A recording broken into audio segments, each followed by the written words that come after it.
Yep. Yo, what's up, guys? Let's see if this is up. What up, SML? What up, Marie Jasmine? What up, Reed? Is that coming from this? Oh, it's coming from down there. Boom. There we go. All right. Is it still going? Looks like it's still going. All right. Yes. I am back. I am back. Lisa is not back. I have some unfortunate news about Lisa. We're all praying for her speedy recovery. Lisa went skiing. I don't know if she was feeling left out because of all the stuff that we did in Italy, but Lisa decided to go skiing, I believe in Vermont, and she broke a bone. So she's out for a little while, but she's hopefully going to be back, I don't know, maybe next week, maybe the week after. But yeah, be careful skiing, everybody. It is a very dangerous pursuit. Whoever invented this All right, let's see here. Let me fire all this stuff up. Boom, boom, boom. Not now. Dun, dun, dun. Okay. It's been a little while. Missed you guys. Hi, Mark. How's it going? How's it going, everybody? Let's see. Yeah, Reed, I was sorry to hear that too. But she's catching up on all the shows, so if you have any show recommendations, send them my way, and I will get them to her. Actually, she's probably going to pop off in this chat pretty soon. Ooh, SML, thank you so much. I got these in Italy. Yeah, they're way lighter. They're so much lighter than my old ones. These are the first glasses. This is a swap that I've been waiting for like since 2014, 2015, I think. Chat test, TikTok. What up, Kevin? Kevin is the mastermind behind all of this stuff. Hi, Danny. Hi, Kat. Aw, what'd you guys do without this? What'd you guys stream? Thanks for your positivity to be brighter days. Don't we wish that we had brighter days, especially now? Salas, yes. Hablo español. ¿Cómo no? Nací en Guatemala. SPK, happy to see you, Gotti. I'm happy to see you, SPK. How is Mulan? Mulan is a great movie. I was, and then I missed out on Milan. I was in Cortina, which at first I was like, am I gonna miss everything if I'm in Cortina and not Milan? Because it seems like that's where all the figure skating is. But then I got to Milan, or to Cortina, and I realized that it was the most beautiful winter wonderland you could ever imagine. It's like, when you think of the Winter Olympics, so often you're like, oh, you know, obviously there's gonna be athletes, there's gonna be snow, all those things, but a lot of times they have them in big cities, and in those big cities it's not really snowing, and it doesn't really feel like winter, and you don't really see any athletes, and a lot of people in those cities are like, meh, whatever. Are there Olympics around here? Yeah, we see the traffic, but not everybody is alight with the Olympic spirit. In Cortina is a small, like a small mountain town, and it is surrounded by the Dolomites, which are the most beautiful mountains covered with snow, and they're made with like, there's a high calcium composite, and it was magic anytime the sun would hit them because they were just so brilliant. So you had the snow, you had the mountains, then you had this tiny little town, and then you had athletes just walking up and down this town on cobblestone streets. It was so sick. It was so fun. Oh, SML, you saw the TikTok about the dog sledding? Yeah, really quick. If you go dog sledding, don't stop and take a selfie like an idiot. And if you do have to take a picture, then keep your foot on the brake, because if you don't, those dogs just take off, especially when, you know, my colleague Savannah Sellers was like trying to get them to go to her so she could beat me in this race. Long story short, I had to chase after those dogs and fell multiple times. It was super humiliating. Sleepy Town, woken by a huge event, totally, but fortunately that Sleepy Town had so much pasta and so much pizza. The food was amazing, Reed, but they don't do salads there. They do not believe in like greens, I guess, during the winter. Like there was polenta, not really the most green. There was stroganoffs and goulash and pizza and pasta and more pizza and more pasta and venison. So I'm gonna be passing on all things pasta for a little while. ¿Hablas más inglés que el español? No, hablo más, sí, hablo más inglés. Mi español es un poco flojo, no lo hablo muy seguido. What is a local dish? Venison, like venison stew. Very, very heavy. Let's see, tomorrow is election primary. SML, that's right. You better watch it right here. I don't think we're going to be doing the stream because election coverage is going to be kicking in, but we will be back on Wednesday for sure. Man, PJJ, you used to watch on Snapchat? That is OG right there. Deer meat, cat, yeah. And the deer were like really small there. Felt very small.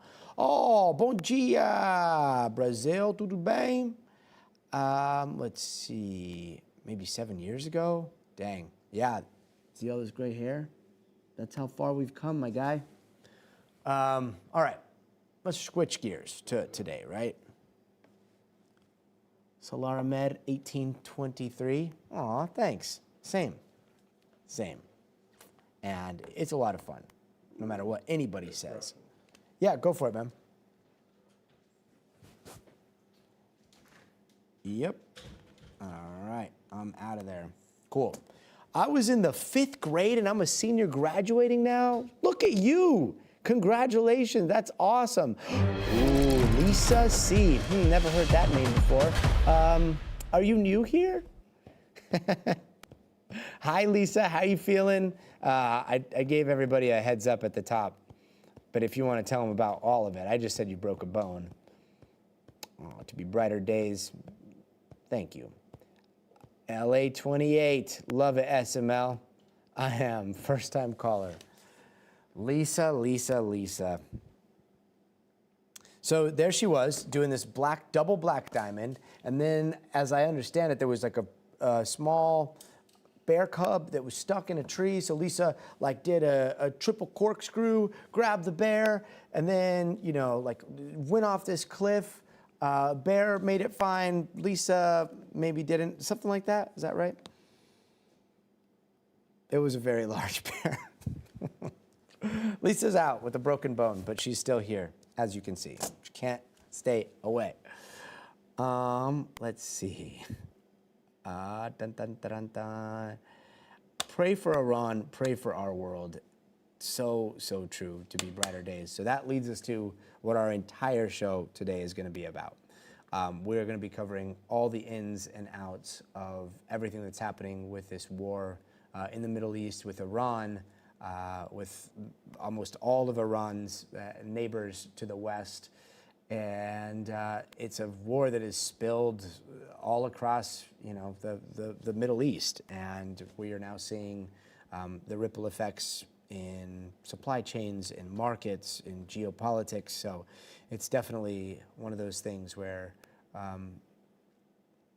you'll remember what was happening this time in your life based on when the war in Iran started. So hopefully there is a resolution quickly, because it is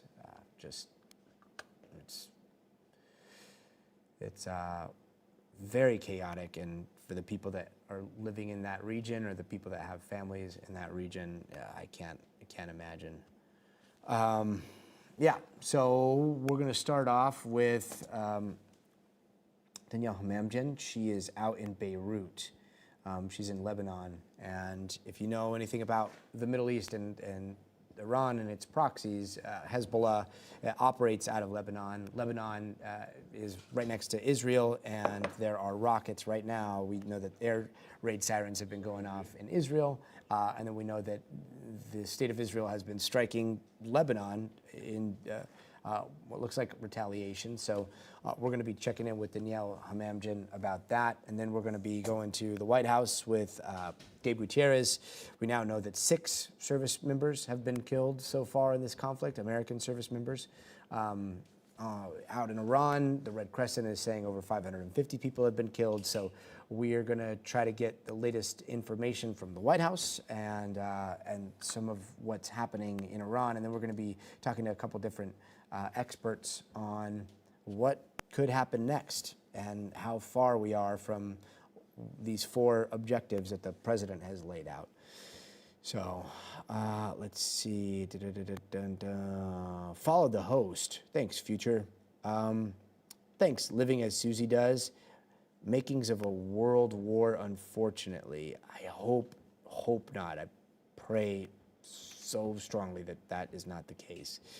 Let's see. And what's a ribbon for? This is for Savannah Guthrie's mother. We here at NBC are praying for her safe return. She's our colleague. She's the host of the Today Show, and her mother was kidnapped. And so there's not a day that goes by without us just praying for her family. So we hope you join us in those prayers for the Guthries. All right, let's see here. Do you work with the Draco? No. Go in without an exit plan. We're going to be asking about all plans. There was some questions today for Secretary Hegseth about an exit plan and the possible timetable that they're looking at. He did not like those questions. I think he called it typical NBC, what was it? Like gotcha or something like that. There's no gotcha. Like we're really trying to figure out what the hell's going on because there's so much at stake, and we're just trying to get information to you guys. Let's see. And when are you guys going to talk about Iran and the United States? In about 3 minutes. It's going to be the entire show. It's going to be an hour-long show. And if you're just joining us and you're wondering what this is, stay tuned now. This is a show produced by NBC here on the West Coast. This is the only show that's produced here on the West Coast, or it's hosted here on the West Coast. I'm here on the West Coast. Most of the team is out in New York at 30 Rock. But we put on the news every single day, and we try to tell you everything that's going on and try to give you some context and some nuance in this crazy world. But in about 3 minutes, you're going to see the show start. Right now, we're just chatting. And I know it feels like a back and forth, and I love doing the back and forth and asking and answering questions. But once the show starts, it's going to switch into what looks like a very normal news show. And then I'll hang out down here, picture in picture. I'll kind of watch with you guys. I'll try to follow along with the comments, but I'm also following along with everything that's happening out of our control room, as well as any developments that are happening with the stories that we're covering. So you'll see that. And then during commercial breaks, if you guys are watching here on TikTok or on YouTube, just hit me up with whatever questions you have, and we can chat. Let's see here. Do you have something to do? We will be covering the latest from the Trump White House, same as CBS and NBC. I must have missed whatever you were talking about there.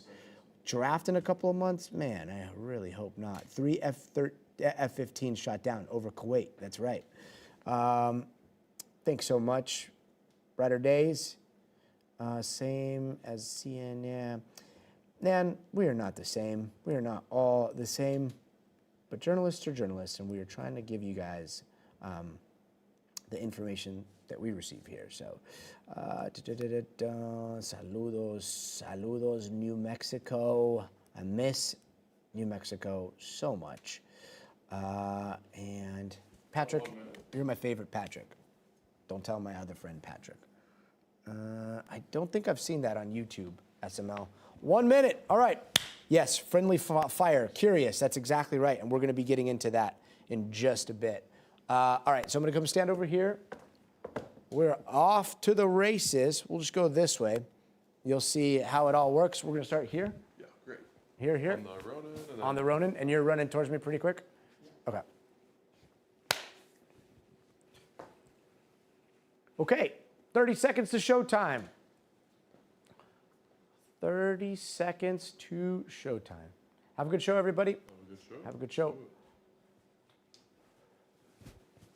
One, And then staying here to Assad, right? Yeah, second soundbite, go back to this. Okay.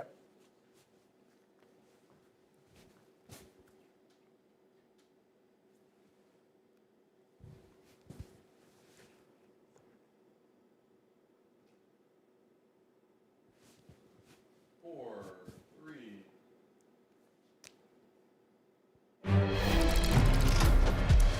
Tonight, across the Middle East, airstrikes, drones, missiles flying for the third night of this growing war with Iran. Just now, reports that the U.S. Embassy in Riyadh was attacked by drones. It set parts of it on fire, but a Saudi official tells us that no one was hurt. All of this as President Trump is saying the U.S. is going to keep hitting Iran until he doesn't see them as a threat. And Secretary of State Marco Rubio warning that the worst of the attacks may still be to come. The hardest hits are yet to come from the U.S. military. The next phase will be even more punishing on Iran than it is right now. Now, just hours ago, we learned that the total of 6 U.S. service members have been killed as part of this operation the White House has called Epic Fury. And after a weekend of attacks by the U.S., Israel, and Iran, President Trump is not ruling out putting boots on the ground. We're already substantially ahead of our time projections, but whatever the time is, it's okay. Whatever it takes. From the beginning, we projected 4 to 5 weeks, but we have capability to go far longer than that. We'll do it.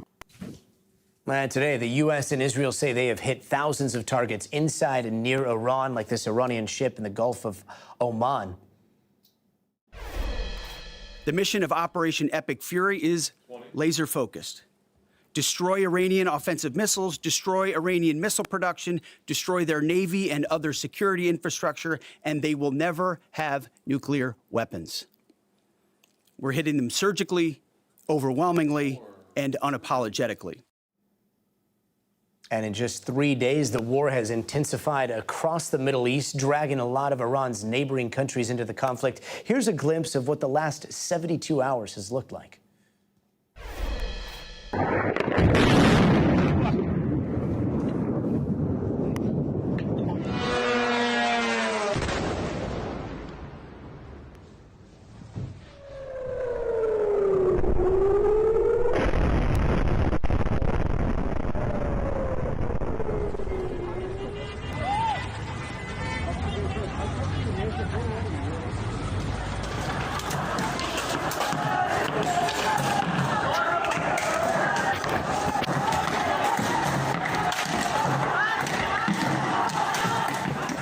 Right now, the Iranian state media is telling the people of Iran that the Ayatollah has been killed. شوف شوف شوف شوف يا واحد شوف هذا المسير يا الربع شوف نزلوا هذول ايرانيين مدري شنو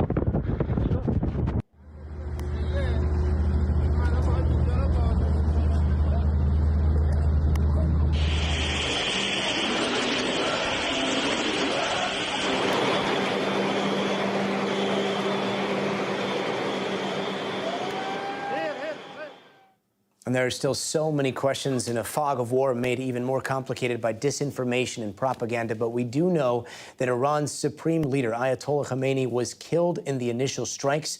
Iran's Red Crescent says more than 550 people have also been killed. And the president saying over the weekend that those numbers could go up as the war rages on. There will likely be more. Before it ends, that's the way it is. Likely be more, but we'll do everything possible where that won't be the case. Defense Secretary Pete Hegseth says the war in Iran will not be endless, but Iran's top officials say they are preparing for a long war, adding that they will make their enemies sorry for their miscalculation. All of it causing a ripple effect everywhere, from the oil market to the stock market. We've got a whole team ready to try to break down what it all means. Let's start with NBC's Danielle Hamamdjian, who is in Beirut, Lebanon tonight, a country that has become the latest front in this widening conflict. Danielle, we've been seeing these reports of rockets fired from Iran's proxy Hezbollah into Israel and Haifa, Israel firing back now. What could escalation there look like, given what we've seen so far? Yeah, good evening from Beirut. And someone here told me that over the weekend there was sort of a people were breathing a sigh of relief because they were thinking there is a war in the Middle East and we're not involved. We didn't get dragged into this war. Of course, everything changed overnight, starting with Hezbollah firing rockets and drones into northern Israel, as you mentioned, Gadi. And then within a couple of hours, Israel responded with strikes not only in southern Lebanon, but in the Beirut suburb of Dahya, which is right behind me across the bay over there. It is densely populated. There are thousands of civilians living there, but it's also a Hezbollah stronghold. There are about a dozen strikes in 3 different waves, and we could see long lines of traffic, thousands of residents trying to flee, and we caught up with many of them today in a parking lot in central Beirut where they were seeking refuge.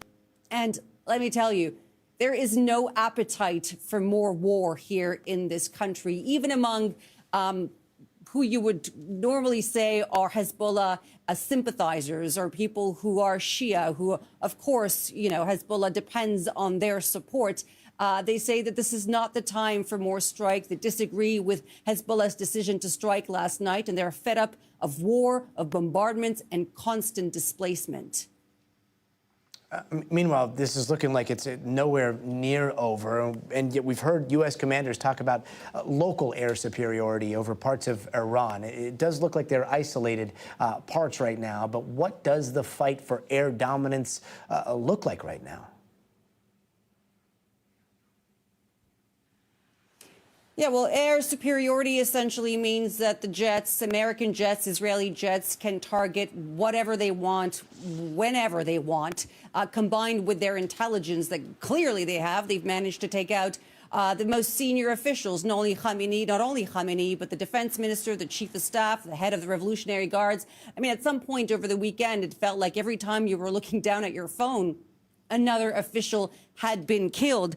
The regime is now in survival mode and possibly thinking, let's inflict as much pain, land as many blows as possible, possibly in the hopes that the other side will choose to de-escalate. But that doesn't sound like that's what Donald Trump wants to do, at least not from his rhetoric today. He said that this could go on for weeks. We know that U.S. Central Command has said that they have targeted or struck more than 1,200 targets in the first 48 hours of this war. And you mentioned Secretary Rubio off the top there saying the hardest hits have yet to come. And on that note, I will point out that we are hearing reports from Western Tehran just now in the past few minutes, and one resident saying that they are hearing and feeling the heaviest night of attacks by U.S. and Israel so far. All this talk about air superiority, but you can do everything from the air. And today, President Trump acknowledged it is possible that U.S. boots on the ground will be needed at some point. Yeah, it's going to be a while before we have a full assessment of exactly what's happening right now in Tehran and beyond. We know that Ayatollah was killed. We also know, as you mentioned, that a lot of Iran's leadership, military leadership, has also been killed. But who is leading Iran right now? We've heard about this Council of Three, but is the military acting under a central authority, and is command and control still in effect for Iran, or are they acting under orders that may have been given months ago? It's unclear, and I don't have a clear answer for you, unfortunately. We do know, of course, that there's a 3-man council in place comprised. They're governing the country. They're acting as the supreme leader. They are carrying out the duties as is required by the Islamic Republic and the law there. Making up this council is Masoud Pezeshkian, the president, who is seen as a reformer. We have a hardliner who is the head of the judiciary, and a man named Alireza Arafi, who is the member of Iran's Guardian Council. It all sounds quite complex. A new leader will be elected at some point in the next few days, at least that's according to the plan that we're reading, and he will be elected by an assembly of 88 experts. The leader has been killed. Other officials have been killed. As one Iranian put it to me, the CEO of this theocratic regime has been killed, but the regime itself is still in place. The apparatus, the system is still there, and that is not going to change overnight, Gadi. Danielle Hamemdin, incredible reporting in Beirut. Thank you so much, Danielle. And joining us now is General Wes Clark, former NATO Supreme Allied Commander. Thank you so much for joining us, General. Let's start with listening to what the president is saying his 4 main objectives are, and we'll take it from there. Take a listen. Our objectives are clear. First, we're destroying Iran's missile capabilities, and you see that happening on an hourly basis, and their capacity to produce brand new ones, and pretty good ones they make. Second, we're annihilating their Navy. We've knocked out already 10 ships. They're at the bottom of the sea. Third, we're ensuring that the world's #1 sponsor of terror can never obtain a nuclear weapon, never going to have a nuclear weapon. And finally, we're ensuring that the Iranian regime cannot continue to arm, fund, and direct terrorist armies outside of their borders. All right, General, let's go one by one here. So just starting off with the destroying of Iran's missile capabilities. It's day 3 of now more than 1,000 strikes. Where do you think the U.S. military and the Israelis are on that front right now? I'd say probably 30% done. Got to get all the launch sites. We know they've got more than, they probably had several thousand missiles, maybe 3,000, 4,000. They rebuilt quickly after the June strikes of last year. So we may be 30% done, but you have to not only get the missiles, you got to get the launch sites. So if you get the launch sites, maybe you can say we're 50% done. But the whole thing is keep those missiles and drones off the neighbors in the Gulf. So that's objective 1. We probably will never get there 100%, but we'll get there a lot further than we are. Wow, that's a pretty sobering estimate there. The destruction of Iran's Navy, how big is their Navy, and what is the state of their Navy right now? Well, they have some destroyer-sized ships, supply ships. They've been supplying Yemen with armaments also, but they also have a lot of small gunboats. And so when we say we've sunk a 10, or I think the latest I heard was 14 Iranian ships, those are destroyer or frigate type ships. There's still a lot of smaller craft out there that could drop mines, could harass tankers and so forth. So we have to finish that job too. And I mean, when we look at the Strait of Hormuz, and we're all looking at our maps here, so far away from the conflict, it looks like it's something that should be relatively attainable. And yet, what are the logistical hurdles of clearing that entire area and making it safe for passage of merchant ships? Well, it only takes, a raft or a small vessel to go out and put a mine out there. And there are different types of mines, sea mines that you can put in. Some could be anchored on the bottom. We may not know that they're there. Some could be floating. Some could be command detonated from shore. And so we have to go back and forth through this area multiple times. We don't want to take a chance of a single oil tanker that's carrying hundreds of thousands of barrels of oil to be hit and possibly block part of the channel. So it's a little early yet to have this finished, but we're in it right now. And the third objective is to take out their nuclear ambitions. I mean, the U.S. bombed Fordo last year, along with some other sites. There was a claim of victory there. How far away from attaining that objective are we? I'd say we're only 30% of the way on that one. We probably hit the sites again like Isfahan, but there are other sites in the eastern deserts. There are sites in Tehran, and we shouldn't be satisfied until we've actually put special forces properly trained on the ground to go through these sites and eliminate them. So this is probably going to take an expeditionary effort.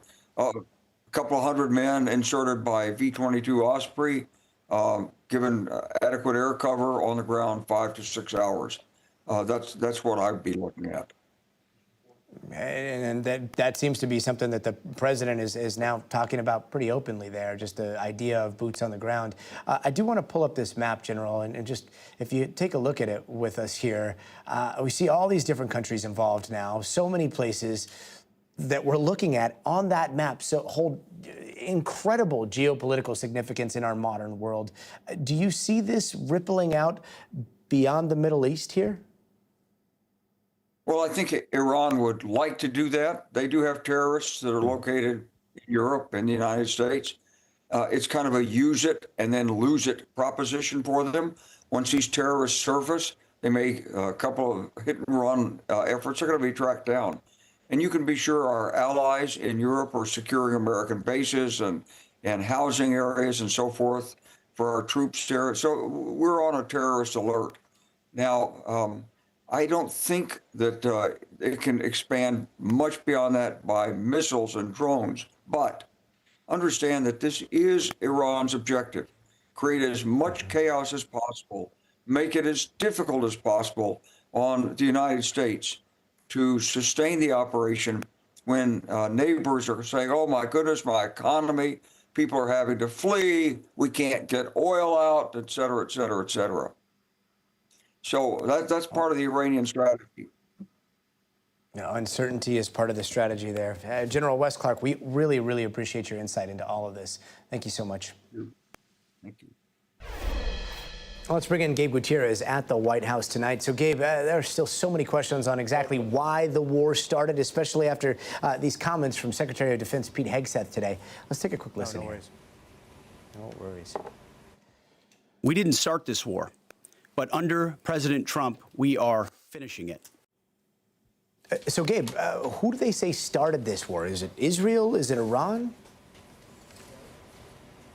Well, Gotti, that statement from Secretary Hegseth will be met with deep skepticism across much of the world. The administration, the Trump administration, is trying to make the argument that Iran targeting Americans and Israel over the last several decades really was what started this conflict, and thus, the U.S. and Israel is merely either retaliating for, those previous actions by Iran or trying to preemptively prevent Iran from acquiring a nuclear weapon and from expanding its ballistic missile program. But in this case, it was the U.S. and Israel that launched this massive attack on Saturday. And today we did hear, though, from Secretary Rubio. He briefed top congressional leadership late today. He's expected to brief more members of Congress tomorrow.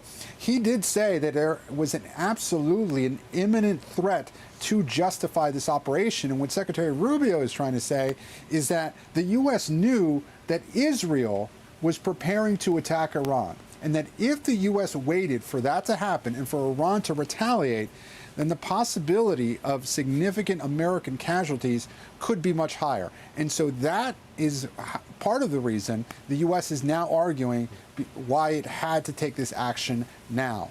Of course, many Democrats don't see it that way, or at least don't agree with it. And they are trying to call for a vote this week on the War Powers Resolution to try and restrict President Trump's war powers, although that's likely to fail. The Republicans are, by and large, the vast majority of them, standing by the president at this point, Gotti. And Gabe, let's take a quick listen to what President Trump said about a potential timeline in Iran here. We're already substantially ahead of our time projections, but whatever the time is, it's okay. Whatever it takes. From the beginning, we projected 4 to 5 weeks, but we have capability to go far longer than that. We'll do it. Yeah, does this seem like managing expectations here? Well, look, Gotti, 4 to 5 weeks. There's a lot of questions about what that entails, right? There is the logistical component for this, the objectives that the president and his top administration officials laid out today, wiping out Iran's nuclear program, annihilating Iran's navy, wiping out the ballistic missile program as well. Those objectives are one thing, and it appears the president's talking about that. But then there's the political objectives here that really we've seen some mixed messaging on that. Over the weekend, we saw that social media video where the president essentially was asking the Iranian people, including protesters who had faced that brutal crackdown recently in Iran, to once again take to the streets and try and topple this regime. Notably, Secretary Hegseth, Secretary Rubio today did not go so far as to say that the goal here was regime change. In fact, Secretary Hegseth said the goal wasn't regime change, but that the administration would love it if it happened. Certainly trying to, walk a fine line here. But really the question is, fine, taking out those military objectives is one thing. Regime change, of course, could take much longer, and it does not seem realistic that 4 to 5 weeks would be enough. Of course, we've seen, history has shown that regime change in the Middle East is not a short-term proposition, guys. Yeah. And Gabe, we now know that there have been American casualties. What's the president saying about the loss of American soldiers fighting in the Middle East? Well, he said, offered his condolences to the families. The administration, of course, calling them heroes. But the president is bracing the American people for the potential loss of more American lives. Now, in his statements that he's given on social media and the remarks he gave at the top of his event today, by the way, the president has not given a formal White House Oval Office address like was, typically been expected when a president of the United States announces a military operation. He really hasn't done so. He hasn't taken questions from reporters in any formal setting, besides taking some quick questions over the phone from reporters who have called him. But the president has said that, there could be more American lives lost here, but ultimately his administration is trying to make the case that this operation will be worth it in order to ensure that Iran does not end up with a nuclear weapon. But certainly the administration has acknowledged that they expect there to be more American casualties. Gabe Gutierrez at the White House. Gabe, thank you. With this escalation in Iran, Israel's Iron Dome will now face its toughest air defense test ever, with a reported 90% rate of effectiveness taking out incoming attacks. Raf Sanchez explains more on this new era of defending attacks from the sky that we're seeing and how it could withstand this ongoing conflict. Hey, Gadi. Yeah, so Israel has one of the world's most sophisticated air defense systems. That's what comes from having a lot of neighbors who are shooting missiles, drones, rockets at you. The backbone of that air defense system is called the Iron Dome. You've heard a lot about it, developed jointly with the U.S. That is mainly for intercepting short-term rockets, missiles. One of the other layers of the defense system is called the Arrow missile, and that is what's very heavily involved in bringing down these incoming Iranian ballistic missiles. Now, the basic principle is the same. In both cases, you have a computer system that calculates the trajectory of the incoming missile or rocket, and it decides, is it heading towards a population center? If it is, there is then an alert which goes to an Israeli soldier, and it is that soldier who makes the decision about whether or not to fire the interceptor. Now, the Israelis say there is always a human in the loop. There is not a system where these interceptors are automatically fired. It is always a human who makes the decision. And one of the things that can be nerve-wracking about this is the longer you wait as the missile comes towards you, the better sense you get about whether or not it is going to hit a populated area. But of course, the less time you give yourself to actually bring it down. Now, Israel also has this almost sci-fi sounding weapon. It's called Iron Beam, and it is a laser interceptor.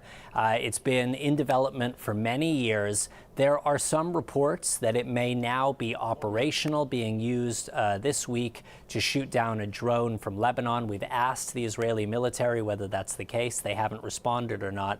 The big advantage of this system, Gadi, is that it is so much cheaper than a missile interceptor. So each of those Iron Dome missiles costs about $50,000. This laser system costs just a couple of dollars for every shot. There are some downsides. It doesn't work as well in cloudy weather. So we will see over time how effective it is or isn't. What we do know is Israel's air defense is far, far, far more sophisticated than Iran's. The Iranians are relying mainly on older Russian systems, and you can just see from the evidence that they are really, really struggling to keep American and Israeli warplanes out of their skies, and many of those anti-aircraft systems have been destroyed already. Gotti. Raf Sanchez, thank you. And with Iran's supreme leader dead, all eyes are on who leads the country next. Right now, while that question is still up in the air, it looks like Iran is being led by that 3-member council. They met in secret at a location about 24 hours ago. One of them said that a new successor will be chosen quickly. But does that mean that the regime still holds total control over a country of 90 million people? Let's bring in our panel. Elise Lavit, author of Cosmopolitics, and Ken Pollock, VP for Policy at the Middle East Institute. Thank you so much for being with us, both of you. Elise, there is this interim council. There is still a president of Iran. There's still a chief justice, still a guardian council, still a parliament. Is there enough of a power vacuum right now for any sort of radical change? Well, I mean, I think the leadership is pretty decapitated, but you got to remember, Gotti, that this is not like a one-man dictatorship like we see in Russia, for instance, with Vladimir Putin. This is a revolutionary system, if you will. And you don't just have the presidency, you have the clerics, you have the Iranian Revolutionary Guards Corps, and a lot of those leaders have been killed, but the system kind of continues to run. And so it looks like they've already kind of figured out succession several levels down. But, you know, obviously it's been weakened, but it doesn't seem that there's a organized enough opposition right now with enough weapons to be able to go on the streets and use them against their people. So I think it's a question both of the leadership itself and the capacity of the opposition. Yeah, Ken, I mean, going back to that last uprising we saw, a lot of people were expecting a regime change after the uprising. That happened just a few months ago. Instead, they saw a very brutal crackdown. What would it look like for the people of Iran to overthrow the government right now? Well, obviously, we've seen lots of dictators fall, lots of authoritarian regimes fall over the years. We should remember that President Trump did say to the Iranian people, stay in your homes, stay off the streets. We're going to do a lot of bombing. Kind of, I'll let you know when the coast is clear and come out. So that may also be something that's going on. In addition, as you point out, Getty, the experience of January, late December, January was a searing one for a lot of Iranians. Thousands, perhaps tens of thousands of Iranians were killed. And I think that they are waiting to see how much damage the United States is actually going to do to the regime. Ultimately, whether it succeeds or not, whether we get thousands, tens of thousands, millions of people taking to the streets, we're probably going to have to wait until President Trump gives them the all clear. But even at that point in time, we should remember the U.S. is doing a lot of damage to the Iranian military. We're also blowing up a lot of facilities associated with the regime's control of the country. We're not necessarily killing the people who do that control. And that'll be extremely important if and when the Iranian people finally rise up. If they do rise up, Elise, I do want to ask, who assumes leadership of Iran? Could we see the former Crown Prince Reza Pahlavi possibly assume power, or would it be somebody else potentially here? Well, it really depends on what the administration is thinking in terms of, is this a Venezuela type situation where they temporarily kind of put in a Delcy Rodriguez type of figure that was attached to the regime, but maybe is going to be more pliable and more amenable to U.S. demands, or they're looking to kind of tap someone, whether it's in the opposition, like someone like the Shah. I don't think he'd really be a future leader of Iran. He's kind of billing himself as a bridging type figure to get Iran from this period to the next period. I'll also add that, the president's objectives keep shifting, right?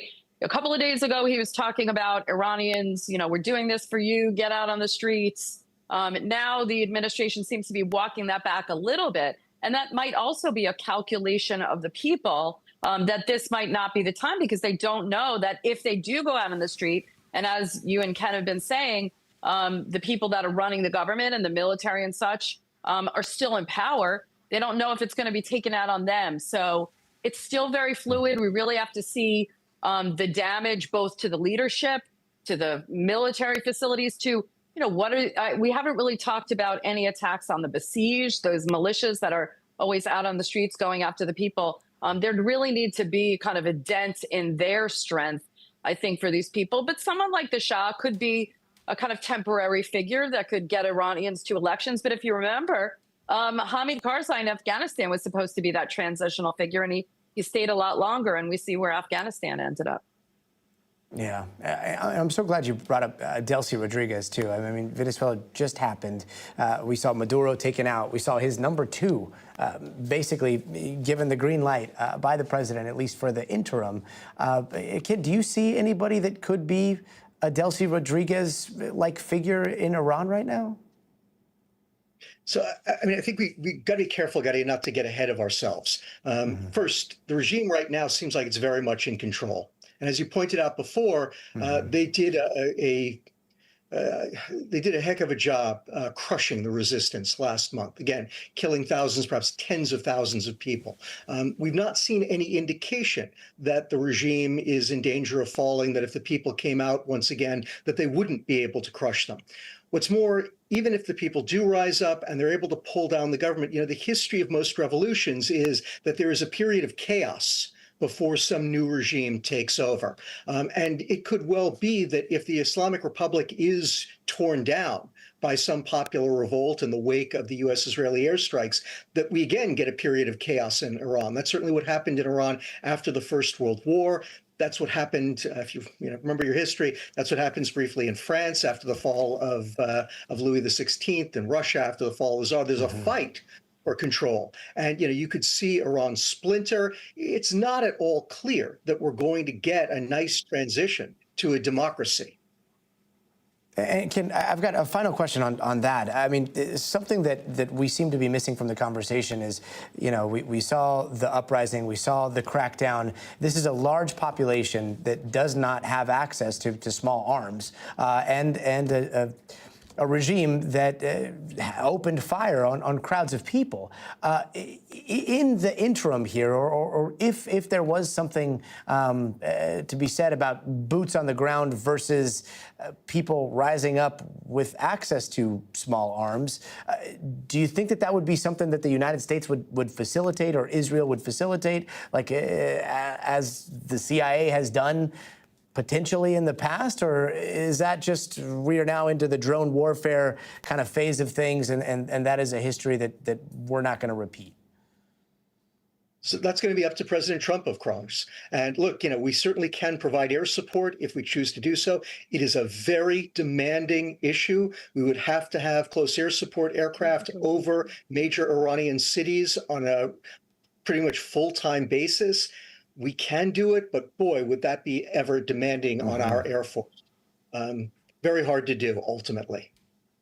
Yeah, and quite the echoes of the past, and some of those. And again, these are all just potential possibilities, but I really appreciate you both stopping by and giving us your insight. Thank you so much.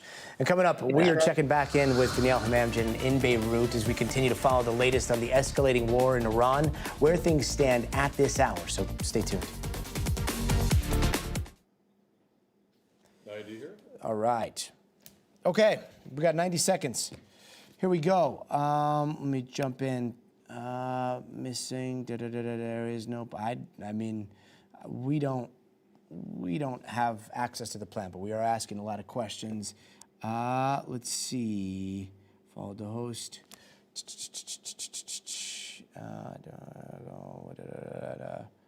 One last attempt to muster support. 1 minute. Sorry, there are a lot. Gosh, there's a lot of people in the chat today. I'm having trouble reading. This screen is not very good. I got to pull it up here, but the chats are going faster than I can read. Tell us something we don't know yet. Hopefully we will. Keep watching. The neighbor there chanted death. What are you on about? We're on about the news. News censorship. 30. Not sure about that. Interesting. We'll have to check into that.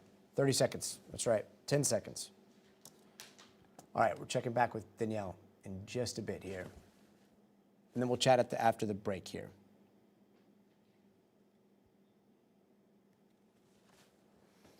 10 seconds.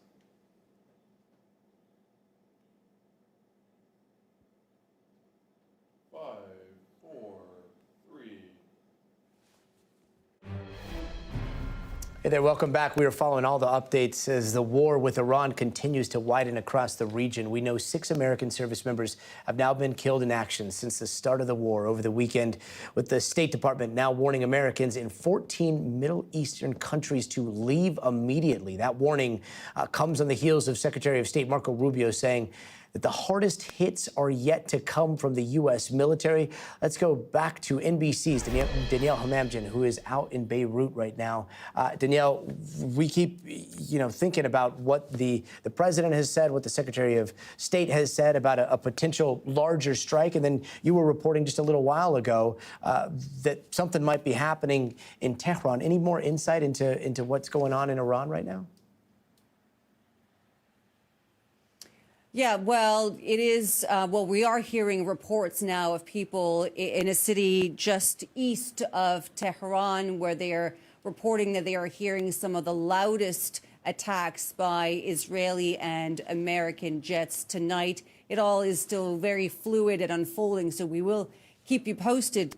Here in Beirut, we are bracing for another night of strikes. It was busy and loud last night. In the middle of the night, the suburb of Dahya, which is right behind me across the bay. It is known as a Hezbollah stronghold, densely populated, but it's got thousands of civilians living there. And one of our colleagues, in fact, lives just a mile away, and he was woken up by the sounds of gunfire being shot in the air, alerting residents that there were possibly strikes incoming because Hezbollah had hours earlier launched rockets and drones into northern Israel. They've seen this play out before. They knew what was possibly to come. And sure enough, Israel struck the neighborhood of Dahya. It was the biggest aerial assault by Israel since late 2024. Of course, Hezbollah and Israel, after 14 months of war, reached a ceasefire agreement in November 2024. That being said, Israel has very regularly struck southern Lebanon.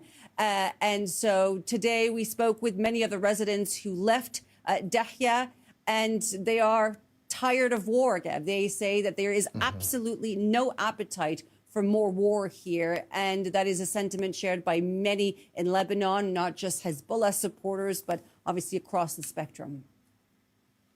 And Danielle, I wanted to ask, we've also been seeing these reports of these American F-15 fighter jets that look like they were shot down by what's being called friendly fire over Kuwait. What's the latest there? Do we know what happened? And some of them, you saw the parachutes open. Sounds like everybody survived, but how were they shot down?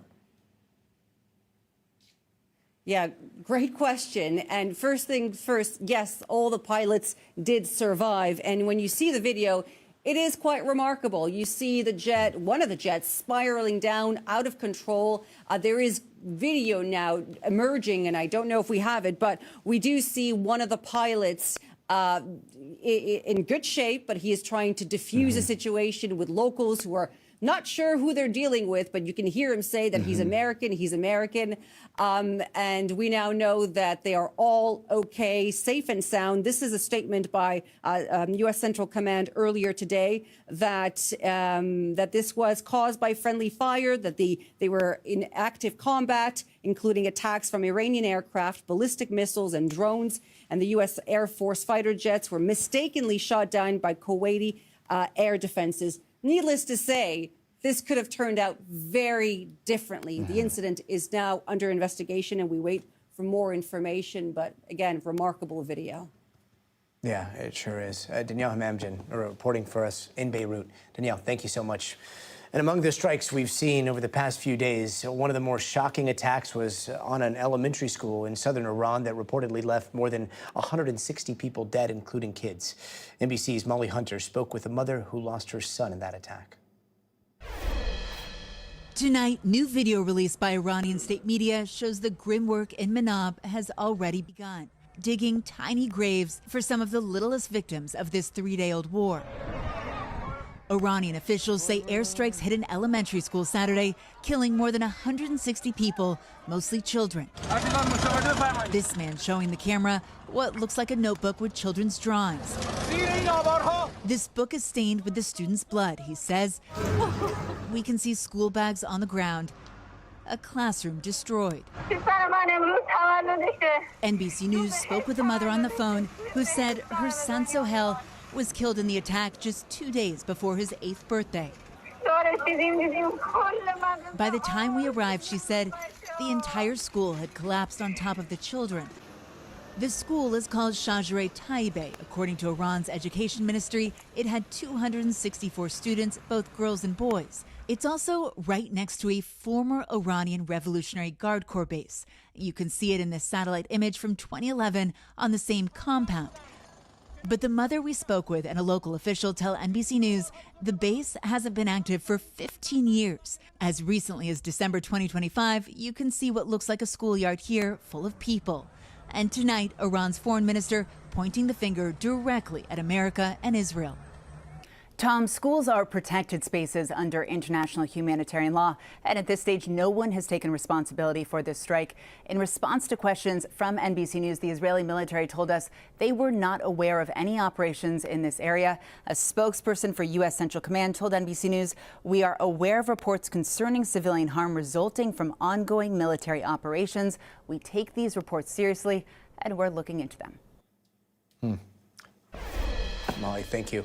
Joining us now is Bilal Saab. He is the senior managing director with Trends USA and an associate fellow with Chatham House. He's also a former Pentagon senior advisor in the first Trump administration. Bilal, thank you so much for being with us.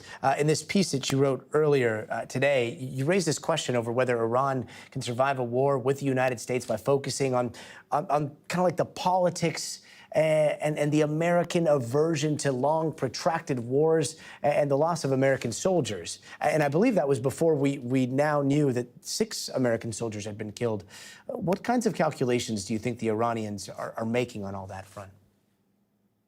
Gotti, thank you so much for having me on. And next time, put me on with Ken. I love that guy, and I have so much respect for his scholarship.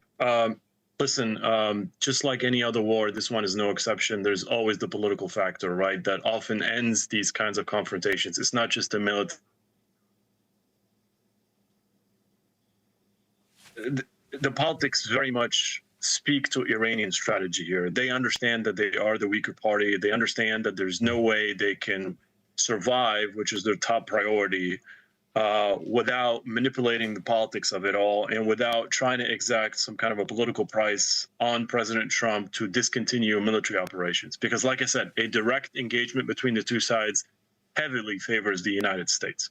And so try to get lucky by going after American casualties every now and then to, show on American screens that we are losing men and women. Expand the conflict geographically, extend it also so that they can test the patience of the president, whether he wants to be really in it for the long haul. That's the Iranian strategy. That's the politics of it in my mind. If the American public opinion is kind of like the Achilles heel here, at least for the strategy, what is the equivalent of the Iranian regime's Achilles heel? Oh, wow, what a question.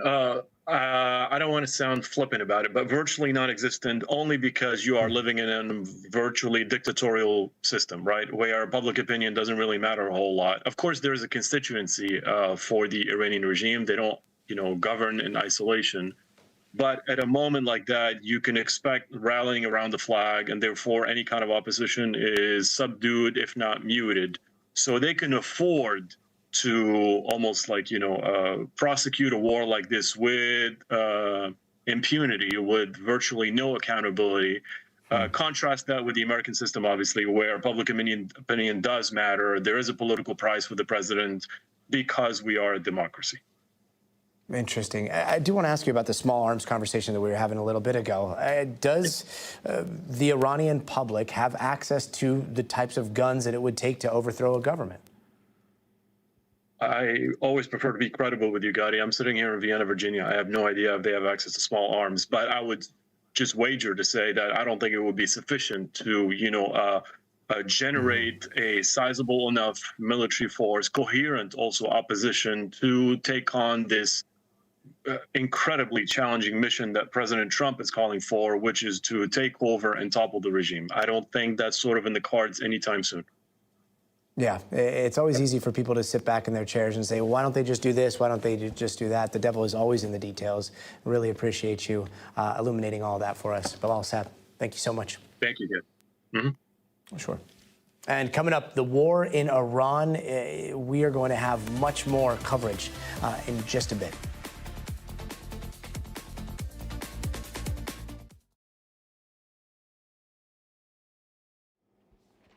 All good. All good. It happens. You guys, I think we're good. All right. Sorry, we had a little technical problem there. Dun, dun, dun. Okay, here we go. Support Iranian civilians support the regime over Western puppets. I think there's definitely some, we've seen some distrust over intervention, but I also know that there is quite a lot of anger and frustration and outrage over the Iranian regime too. I think Iran, go I like these intermissions. Thanks. I wish I had a way of just picking very quickly some of these comments, because a lot of times when things are a little bit slower, we can have a full conversation. Frosted Flakes, sorry you feel that way, but I don't. We gave them 47 years. Modern strategic warfare is much different than conventional warfare. I think you're totally right, and I think that drones have changed the game in a way that we haven't really realized yet. 20 dudes. What does China have to say about this? That's something I'm going to have to look into. I really don't know, and I wish I did. Stand by. 5, 4,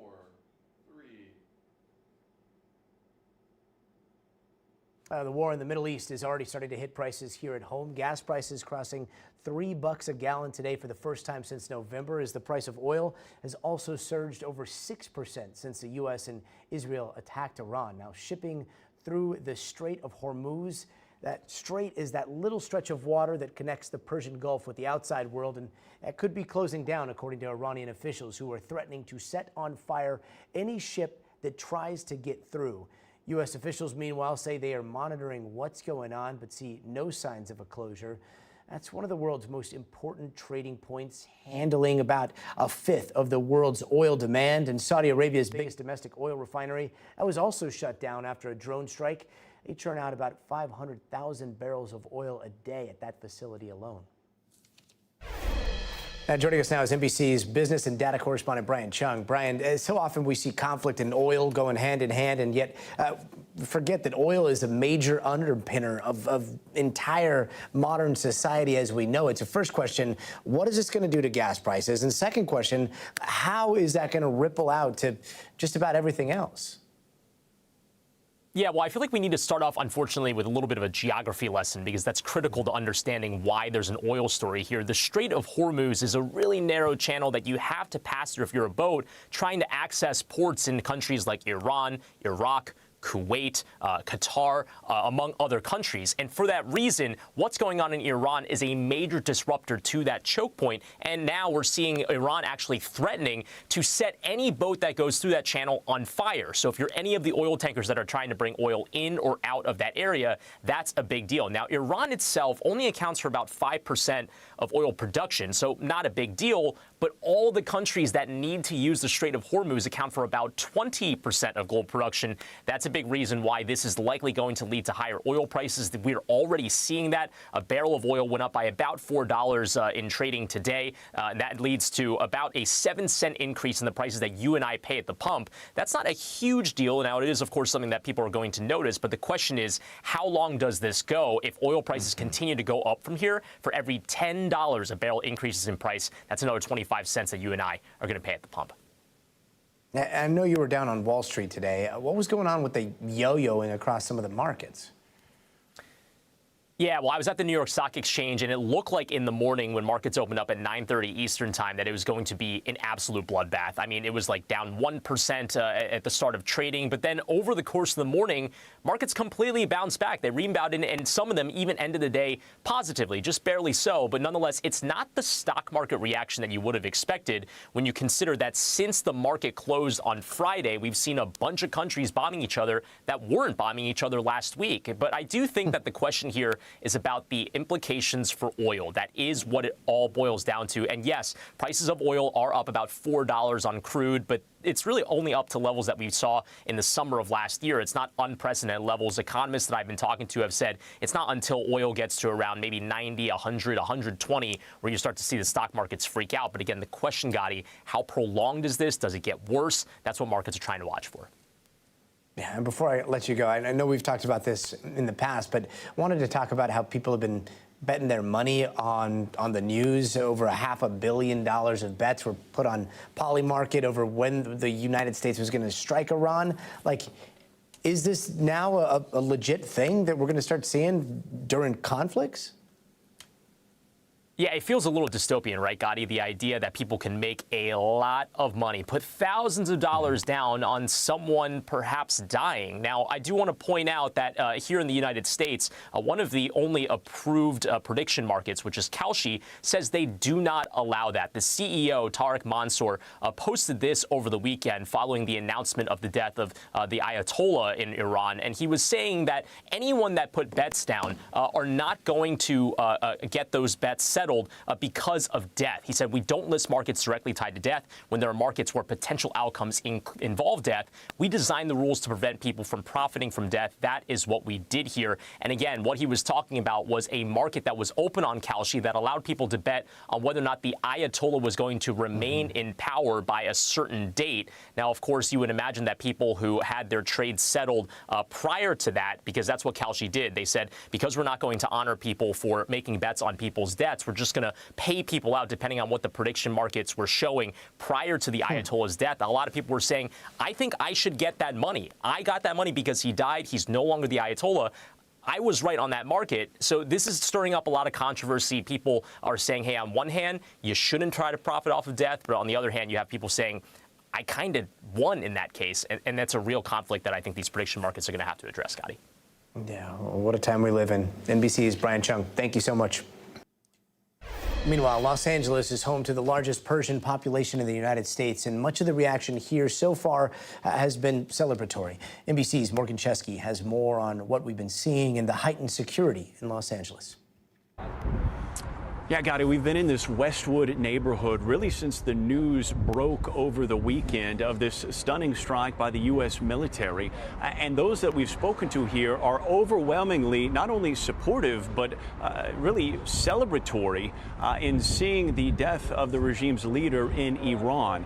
And when I asked them why, they said essentially for 47 years, multiple generations, they either personally felt or had family members feel what they called oppression. People who were robbed of freedoms that they say many take for granted, and they now believe that with the death of that regime, potentially it could open the door to a free Iran. And I want you to hear from one business owner in particular who fled his home country out of concerns that his life was in danger before coming here and pursuing what he called the American dream, and his reaction to the news when President Trump said that the leaders were dead. I was super excited. That was the time I feel like that's the best moment of my lifetime, and I get super excited. And that one of the first reaction, I grab a bottle of champagne and open the champagne. That was the first thing I did. You opened champagne? Yes, I opened the champagne and drink entire bottle. You call this the best moment in your lifetime. Why? Because the Khamenei is a butcher of the people in Iran. And under his leadership, I was in jail 3 times. I had a death sentence from him. And he did say despite the celebratory feeling that he had upon hearing this news, he does believe that it will be the Iranian people who will truly dictate the future of their country. As thankful as he was by the the U.S. military. He says that true progress, true freedom can only come from those who still live there. We did speak with another gentleman who had an opposite point of view, sharing that he believes that this military action by an outside country will only lead to further destabilization within Iran, saying that he doesn't want it to become another Libya, another Syria. And at this point in time, it is too early to tell what will happen. But again, here in Westwood, home to tens of thousands of Iranians, they are hopeful that this leads to a better future. Gotti. Morgan Chesky, thank you so much. And following tonight, as we cover what is just the beginning of this war in Iran, a woman in Southern California is facing deportation to that country that is right now in chaos. She was adopted at 3 years old. She has lived in the United States for almost 50 years. Joey Safchik from our San Diego affiliate tells us her story. These are photos of a self-described all-American childhood. I grew up on a farm with a lot of animals. Playing on that Midwestern farm, sitting on Santa's lap, school pictures. I had a very wholesome upbringing. The woman in the photos was adopted from Iran as a toddler in the 1970s. I do not have any memories. Her father was a military veteran, an Air Force officer and a prisoner of war during World War II. I was just really, really proud of my father's service to this country. While working as a defense contractor in Iran, he and his wife decided to adopt the orphan girl, who maintains the American way of life is the only way she's ever known. It just felt like a really foreign, faraway place and dangerous. Now, after more than half a century, she received a letter from the Department of Homeland Security saying she was subject to removal from the U.S. It says she overstayed her visa when she was 4 years old in the mid-70s. She has no criminal record, according to her attorney. I just kept asking through my tears, like, I don't understand how this could happen. I'm adopted. Like, how? It doesn't make sense to me. The woman only discovered the discrepancy over her citizenship status in 2008 when she went to obtain a passport at nearly 40 years old. She was legally adopted, and her birth certificate names her U.S. citizen parents. But that was a process distinct from becoming a naturalized citizen, which adoptive parents had to undertake separately.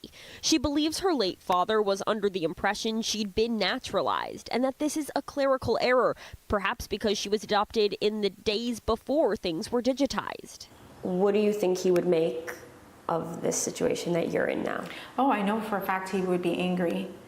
I'm struggling and fighting so hard to keep this life in America that I deserve. And like I said, he made sacrifices to this country, and it's such a betrayal to my dad and to myself to send me back to a country I was orphaned in. She has a real ID and social security number, and since learning she lacks proof of citizenship, she says she's done everything above board within the immigration system to try and rectify the situation, but to no avail. And now, after nearly 2 decades of that fight, she faces deportation to a country she doesn't remember. You're taught to embrace your American country and your home, and I have. I don't speak Farsi, I don't read it. I grew up as a woman having freedoms that they don't have in Iran. I don't have family there. Obviously, I was orphaned. Do you feel like the government is telling you that you're not really a part of your family? I do. They don't see me as an American. As a Christian, considered a convert in Iran, raised by a U.S. military veteran, she's loath to think about what could happen if she winds up back in Iran, where the U.S. is now at war. I just really try not to envision myself getting off of a plane, me being an American, and then me being as a woman, and then my faith. I feel like all of those things would probably put me in prison or worse. We asked the woman's Republican congressional representative, Young Kim, about the case. She says her office is familiar and has made inquiries on the woman's behalf. We are dealing with a very sensitive issue, and that is within the Justice Department, working closely with the State Department, and I can't comment any beyond the information that I have. As she awaits her next court hearing, which she's afraid to attend in person, she's wary of leaving her Southern California house. I have my neighbors and friends grocery shop for me and run errands. She waits in legal limbo, worried her home and her freedom could be ripped from under her. To me, it's a broken promise to return somebody that you two governments made an agreement to give an orphan a home, and I feel stateless. Iran was not my home. I left when I was 3 years old. An important story in turbulent times. Joey Safik-Chick, thank you so much, Joey. And that's going to do it for us tonight on another monumental night of news. I'm Gotti Schwartz. Make sure you join us tomorrow for special election coverage that you can find right here, the same time. Until then, stay tuned for more news from NBC News Now.